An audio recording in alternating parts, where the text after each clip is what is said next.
And there is a difference between management and leadership. Management is the production of acceptable results within known constraints and conditions. Very important. But management is not leadership. Leadership is all about changing the order of things. But Machiavelli said something very interesting about change. Machiavelli said, there is nothing so difficult or so dangerous as to undertake to change the order of things. And that is true. It is difficult, and it is sometimes dangerous, because people resist, and people are afraid.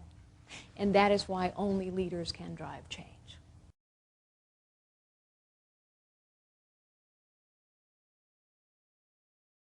My favorite view of management, have you ever seen like a kindergarten class that's going out and they've got to cross the street, and so they take that rope and they tie the you know what I'm talking about, don't you? They do that in Canada?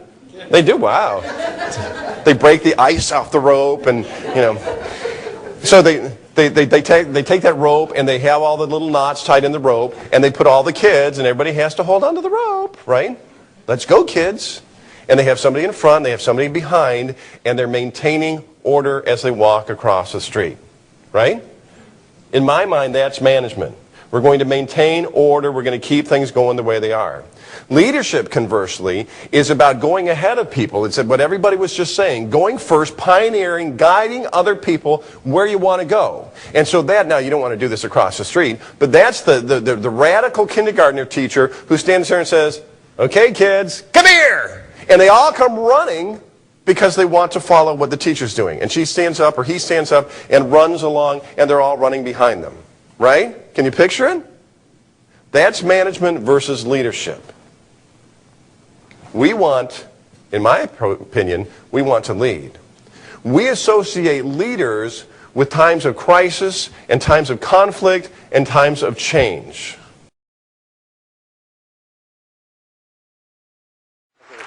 Thank you. All right, Bill, what is your definition of leadership?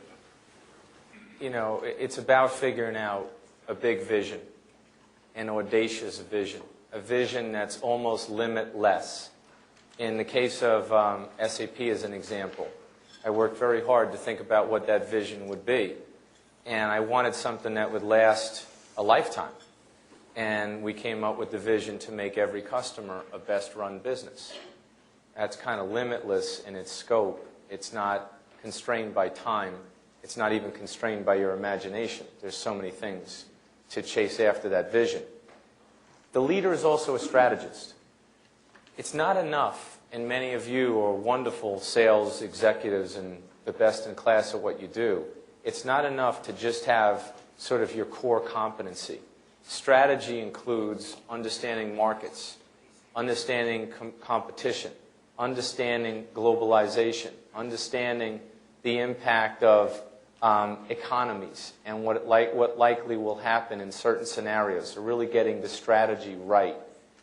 But more than anything, it's all about reverse engineering what the customer wants, what the customer is likely to want, and how you're going to put together that ultimate supply chain to satisfy that customer. So that's what I mean by vision, strategy, and having a plan that's locked in around the customer.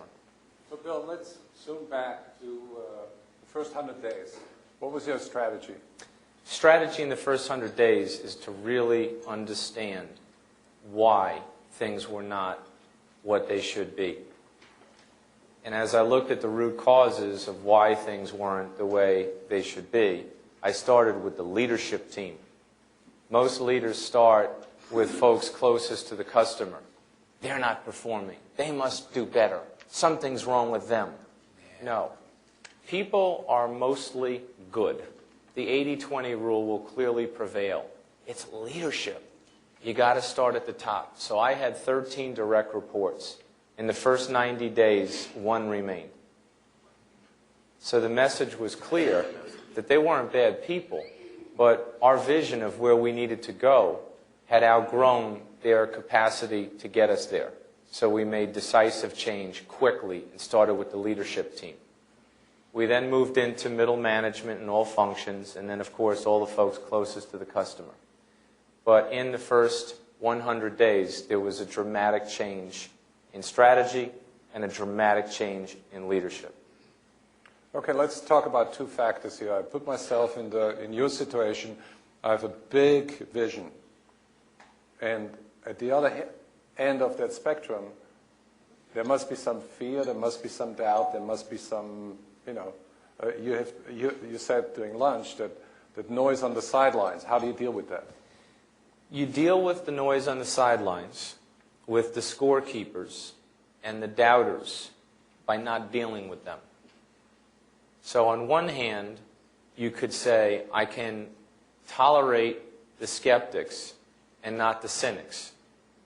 I think you have to set that tone. But on another hand, make no mistake, change is tough. And to get people to follow your lead requires you to actually change their mind.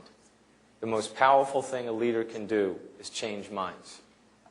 So the only way I believe you can do that is to figure out what you're about, what your vision is, and to get enough faithful disciples in the boat with you where you're convinced you're right and you're convinced you can get it done. Then do it. Be the change. Be the leader. Be the role model.